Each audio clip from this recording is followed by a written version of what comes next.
Love is a guy that thinks he's flying, also known as a buster. Boy, you know you make me float. It ain't hard to tell that I co-rock a party in the B-girl stand. Alright, yes you guys, this is part 2. If you didn't see part 1, I will put in the description box, but let's get into it. This is my Brazilian body wave here, 12 inches, and we have a 14-inch bundle. These bundles are so thick, so you only need 2 to complete this wig. So let's get into it. Alright you guys, we laid our closure in part 1, so now we're going to be laying our first track. Now, the way I lay my first track is I go from closure to closure around the perimeter of my wig. I do that because my client will be able to pull her wig up and things of that nature, and there's no elastic band showing. And plus, if you have a client with thinning edges or anything like that, it just really helps lay the hair coming towards the face. So now for the sewing technique, make sure you guys do not go through that elastic band. Do not go through the first layer. For the first track or my first thread, I do go through the actual track, and I do that twice to secure my track. But moving forward, I go under each track. And if you're confused on what I'm saying, just watch.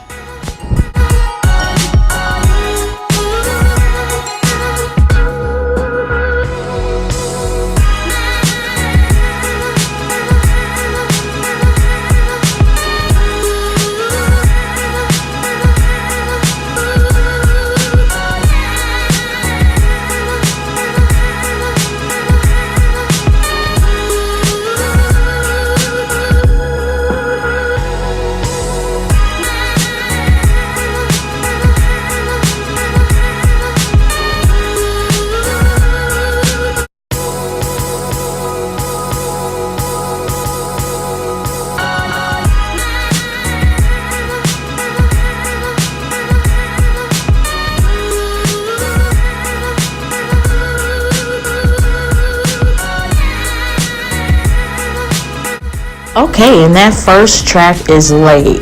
I did cut this first track. I will be doing the flip over method for the back, but when I get to the front, I cut my tracks because I like a nice flat smooth surface. So for my next tracks, I'm going to be laying them in the C-shaped pattern, the regular pattern, how everyone do. And again, when I'm laying the first part of the track, I do go through the weft first, and then every other stitch is under the weft.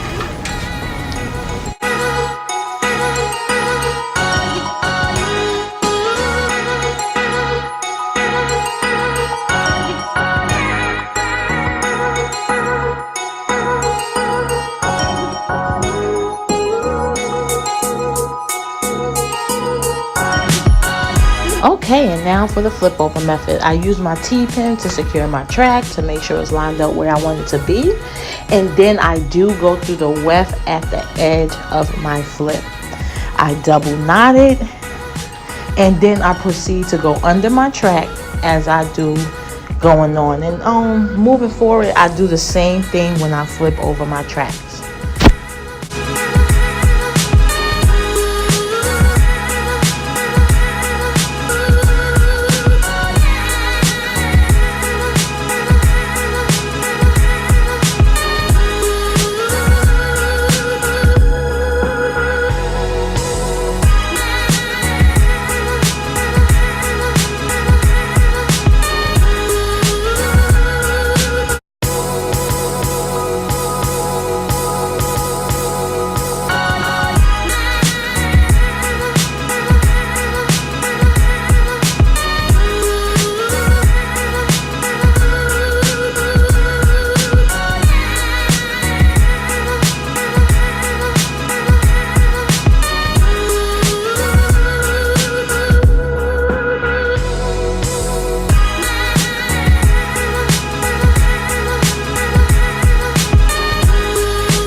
We are at the top of our wig. We're almost done, y'all. Okay, So as you can see how my track is flowing, I probably need 2 more tracks, this one and another one, to close up my wig. But did you see how doing the C shape got everything evenly around? You want your tracks at the top to be able to go from one side to the other side, because you want a nice smooth lay. So watch how I lay these tracks. Everything is the same. I'm going under, and yeah, just keep it going.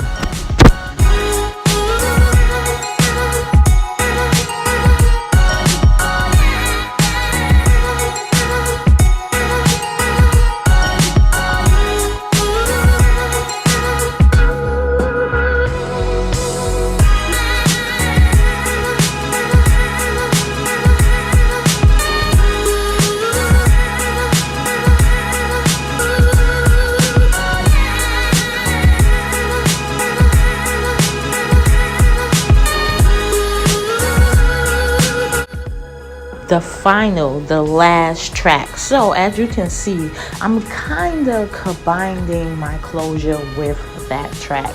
I'm not going all the way up to where it's inside my closure, but that little edge, that perimeter of my closure, I'm definitely sewing it in with my weft, because I want everything to be connected, nice, smooth.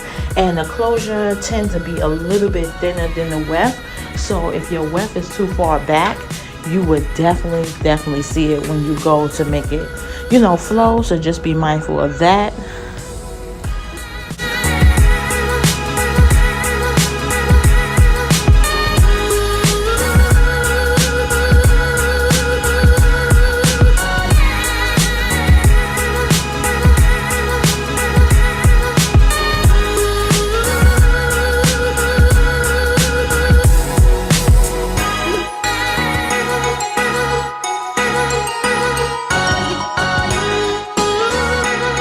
All right, you guys, we are done. Look at how that track is going around that closure. Look how flat it looks. So this is how it should look at the end of your application. So I want to say thank you guys for watching this video. I hope this helped. Any question, tips, advice, anything, leave it in the comment below. I'll get back to you guys. I'll put all the hair info in the description bar. There will be a part 3. I will be plucking that lace, coloring this hair, and installing it on my client. So stay tuned. Bye guys. Oh, don't forget to like, comment, and subscribe.